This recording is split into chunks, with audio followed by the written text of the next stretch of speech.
Hello again. I have another true story for you today. I'm going to forgo my usual video opening about Dragnet and just start the story. Frankly, I'm just a little tired of hearing Dragnet stuff, and I know my stories are true, and it doesn't really matter if anybody believes them or not. In another video, I mentioned I had ridden motorcycles through Yellowstone quite often. And I want to tell you a little bit more detail about one of those times. On July the 15th, 1994, a friend of mine named Bill and I decided to take our teenage sons, Dennis and Jason, and drive through Yellowstone. This was before I had a Goldwing and while I was using a Yamaha 1000. Dennis rode behind me on the Yamaha, and Jason rode behind Bill on a Honda. While we were driving through the park, my son was taking pictures with a camera. It was a film camera. We didn't have digital stuff back then.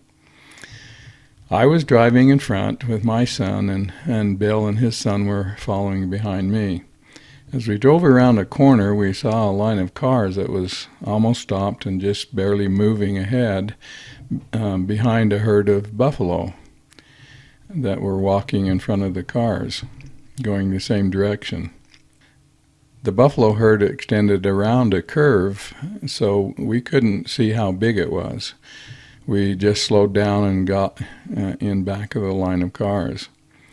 But my son leaned over my shoulder and said, "Dad, I want some pictures. Can you get closer?" And so I zoomed out around the waiting cars and intending to crowd in front of it, right behind the buffalo. But for some reason, I decided to go behind the first car in line rather than all the way to the front. So Bill followed me, and we both got in behind the first car, and Bill and his son was right behind us. As it turned out, that probably saved us a lot of trouble and perhaps even our lives.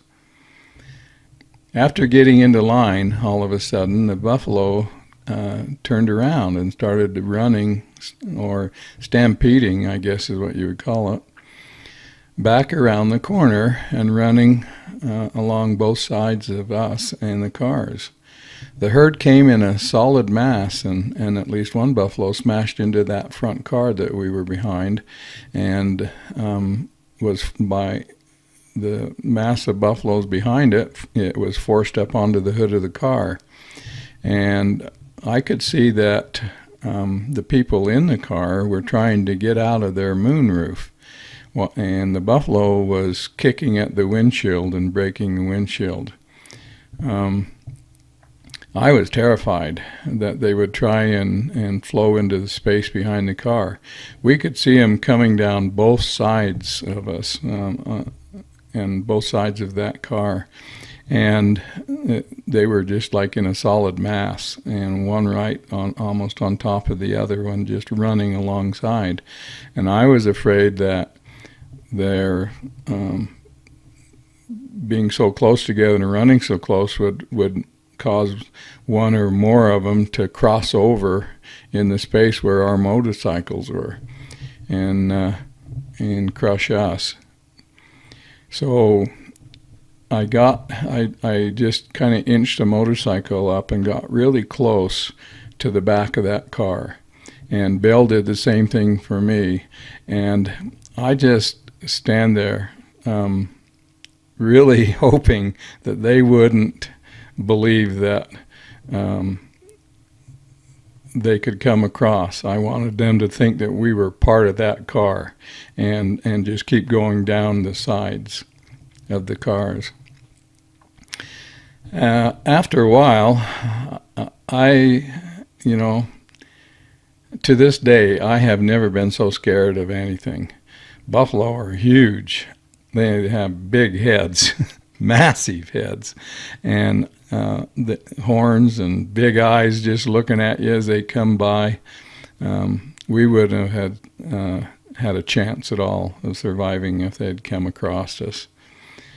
After a while, I don't know how long it was, the buffaloes all passed by and it was over. We never knew what had happened around the corner to make them turn around and stampede back towards us. After they had all passed by, the front car pulled over, and the people were pretty traumatized. Their car had damage to its hood where the buffalo was up on it, and where it hit the front grill area, and it also had a broken out windshield.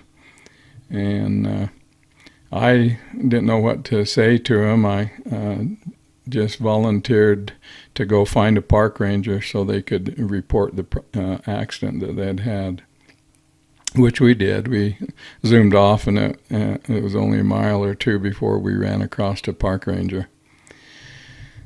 Later on, while we were in the park, we were able to see that car again. It was just parked in a little parking lot, and the people that we had talked to that were driving it were out doing sightseeing or something like that, and the car was just parked there. And so we stopped and took some pictures. My son was going to take some pictures, but I'm not sure that he got any while the stampede was on. But we stopped and took a picture with our sons of the car while it was parked. We couldn't see the damage. Once the picture was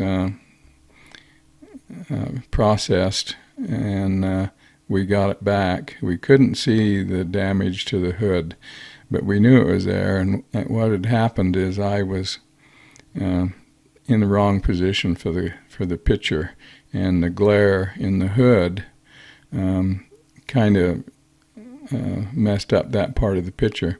But the damage to the windshield is very apparent, and we were able to get that.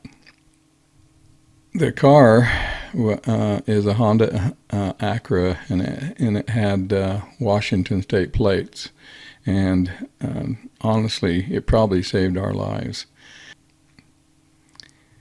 Now I'd like to tell you another story about some family that we have in Washington State, since we just talked about that Washington State car. My sister and for several years my parents lived in Washington State near Port Angeles. It was wintertime, and myself and my two sons, two of my four sons, decided we wanted to go snowshoeing, and we wanted to go into the Olympic National Park close to Port Angeles there. Our goal was to hike up Hurricane Ridge and camp overnight there, and then hike back down. We wanted to use our snowshoes, and we wanted to test our winter camping skills. So we contacted the park and got a backcountry permit. We drove up there, but and stayed with my sister at her place. And then when the next morning, when it was time to start our hike, we drove over to the park entrance, but the gates were closed. And we assumed, wrongly as it turned out, that meant no vehicles could drive into the park. But we had that permit to hike, and so that's what we did. We just bypassed the gates and started hiking, snowshoeing up. It was a pretty good winter that year, and there was plenty of snow, and we were able to use our snowshoes and get a good winter hike up there. When evening came, we set our tents up and cooked dinner and settled in for the night. We picked a spot near a road because we assumed that there wouldn't be any traffic because the park was closed, and snowshoeing down a road to get back to our car was going to be a little bit easier than tromping up through the hillside. The next morning we were rudely awakened by a snowplow going down that road and throwing snow onto our tent. It felt like and sounded like they were trying to bury us. We broke camp and hiked back down the mountain to the entrance where we were parked. We were given a lecture by a park ranger about going past the gates, and I suspect the only thing that kept us from any serious repercussions was the fact that we had that permit.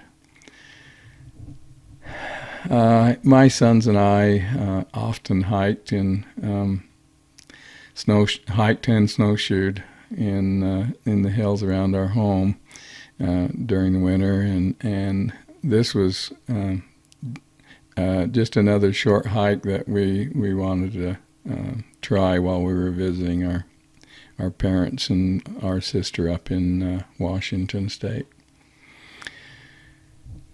Okay, one last story for this video.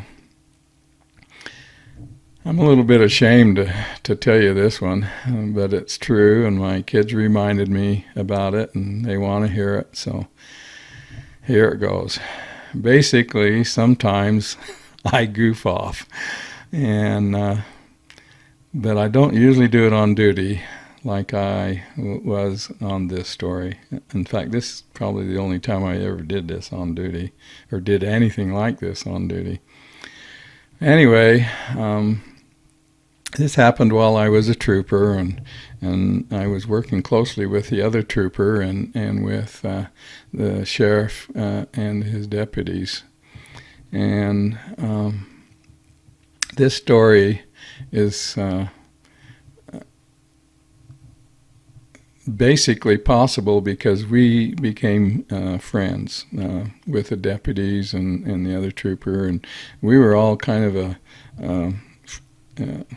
us against the world type of attitude in our friendship. And we'd occasionally pull pranks on each other, or go out and work with each other and do things together. And so we were pretty good friends. And this story is about one of those pranks that I pulled on a deputy. It was summertime, and we had confiscated some fireworks. Now let me explain that. Sometimes when we would stop a car and for some kind of a traffic offense, we would see openly displayed some fireworks that the people had in their car. Now, our state, they were not legal in, but in a couple of surrounding states, they were legal. And so and we lived near a border to that state, and so it was uncommon for us to stop a car for some reason and find that they had gone out of state, bought some fireworks, and were bringing them back. And this usually happened around the holidays, mostly 4th of July, but some of the others also. Or just whenever kids wanted to shoot off fireworks. And that's pretty often. And so especially if it was what we usually did, if it was an adult, we would issue the citation or give them a warning and then just confiscate the fireworks. If they complained and brought the issue up, we could always just add the fireworks charge to the citation or the violation later. Most of the time when it was a teenage driver, then all we would do is give them a warning.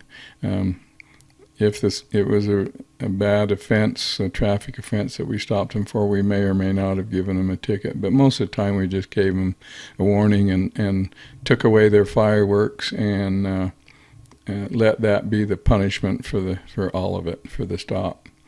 And we were ready. This was all approved ahead of time by the justice courts that we operated in. There was 2 of them in the county where I worked.